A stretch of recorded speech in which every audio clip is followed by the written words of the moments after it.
All right, so we're on problem 8 of practice exam 4. 7 down, 2 more to go, including this one. All right, so in this problem, we have two polar curves. They both turn out to be cardioids, and we want to find the area of the region in common with these two cardioids. So definitely, first and foremost, we want to graph these two curves. So I'll graph 1 minus cosine theta, and this turns out to look like this. Okay, and then graph, so that's 1 minus cosine theta, and then graph 1 plus cosine theta, and that turns out to look like this.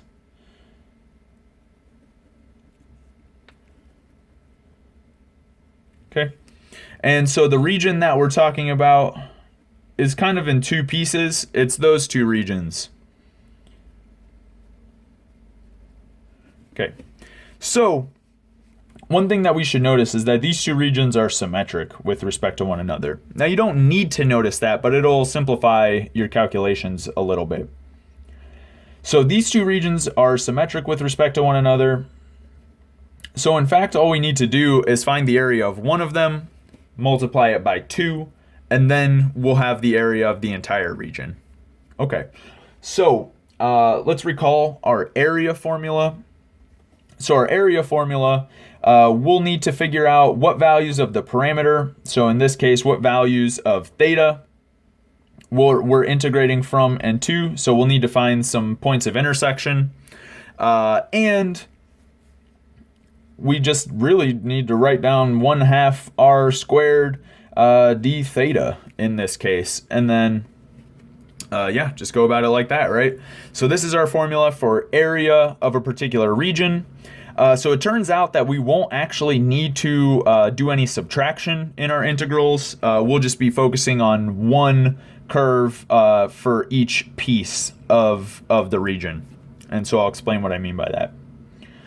Okay, so for example, starting at theta equals 0, right? So going along this line, starting at theta equals 0, our kind of limiting curve is going to be this cardioid, 1 minus cosine theta, because it bounds the right side of this top portion of the region. So from 0 to pi over 2, that portion of the region is bounded by 1 minus cosine theta. And if you think about it, if I start going from pi over 2 to pi, that portion of the region is bounded by 1 plus cosine theta. And like I said, I'll only need to compute the area of the top region, and then I'll just multiply by 2 because it's symmetric.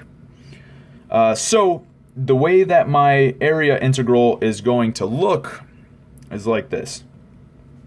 So we'll need to integrate, so I'll do 2, right, because I want to do 1 and 2. I'll need to integrate from 0 to pi over 2 in the first case, so that'll be this part, right? So that'll kind of give me this area. And so this is going to be 1/2. R in this case is 1 minus cosine theta, so I'll do 1 minus cosine theta squared d theta, right? So this is just kind of like half of the first piece, and in fact that's all we really need to do, because we'll turn out to get the same quantity for both of these because it's symmetric again. But either way, let's not reduce it that far. And so the other piece is going to come from adding, integrating from pi over 2 to pi. I'm going to multiply by 2 because I want the area for both. And this is pi over 2 to pi. And in this case, I have 1/2. My r is 1 plus cosine theta, because 1 plus cosine theta is the curve that's bounding that portion of the region. And so we'll pick up the rest of the area here, and then we're multiplying by 2, so we'll in fact get the total area of our region. All right, so let's just go ahead and do the computation. At this point, we just need to multiply everything out and then integrate. All right, so we have a 2 and a 1/2, so we'll just go ahead and cancel those in both. It's not that difficult. I'll expand both integrands, but then I'll just deal with each integral individually. So we're integrating from 0 to pi over 2.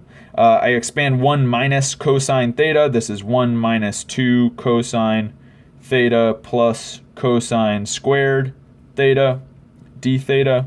and I'll expand the second integral, and then like I said, I'll just deal with the first integral then. Okay, and expanding 1 plus cosine theta squared, this is 1 plus 2 cosine theta plus cosine squared theta d theta. Okay, and so I'll just deal with this first integral now. So, I don't know how to integrate everything here because there's a cosine squared. So let's go ahead and change this cosine squared into our 1/2 1 plus cosine 2 theta. Right, this is the way our formula works out. Okay, cool. So I pick up a 1/2. I'll put that together with the 1. And so that'll give me 3/2. That's my constant. I still have a minus 2 cosine theta. Nothing happens there. And then the rest of the stuff over here is just plus 1/2 cosine 2 theta. D theta. All right, so I'll finish integrating this portion, and then we'll do the second integral. All right, so continuing with this first integral, we're going to integrate 3/2. This is just 3/2 theta. Integrating cosine, I get sine theta. And then integrating cosine 2 theta, I'm going to get a 1/2 sine 2 theta. And with this factor of 1/2 out front, I get 1/4 sine 2 theta. And then I need to evaluate that at 0 and pi over 2. So I'll just go ahead and continue with that, and then we'll figure out the rest of the stuff for the other integral. And so evaluating at 0, first of all, is very easy. Sine of 0, 0, so both of those terms are 0. Theta equals 0, that term's 0, so I get nothing from evaluating at 0. Evaluating at pi over 2 is a different story. So I'll have 3/2 times pi over 2. Sine at pi over 2 is equal to 1, so I get a minus 2. And then sine at 2 times pi over 2, so that's sine at pi. This is just equal to 0. So this term actually contributed nothing. Okay. Either way. So this is our value from the first integral, and now let's check the second integral. So we essentially do the same thing. We have cosine squared. I'll turn this into 1/2 1 plus cosine 2 theta. Okay, and then I'll just push some terms around. So I have pi over 2 to pi. I have a 1/2 and a 1. I'll combine those as 3/2. I still have a plus 2 cosine theta. And then now I have a plus 1/2 cosine 2 theta. D theta.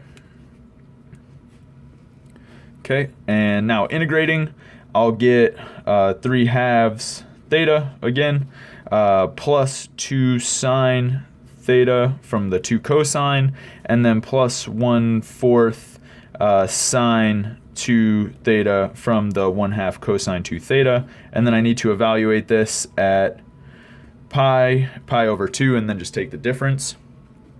So evaluating at pi, I'll get 3/2 pi. Sine at pi is equal to 0. Sine at 2 pi is equal to 0, so both of those terms give me nothing. Then I have my value, so subtracting. Then I have my value at pi over 2, so this is 3 over 2 times pi over 2. Sine at pi over 2 is equal to 1, so I get a plus 2 from that.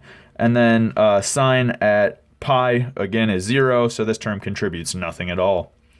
All right, and so that is it for my values, and now I just need to simplify a bit.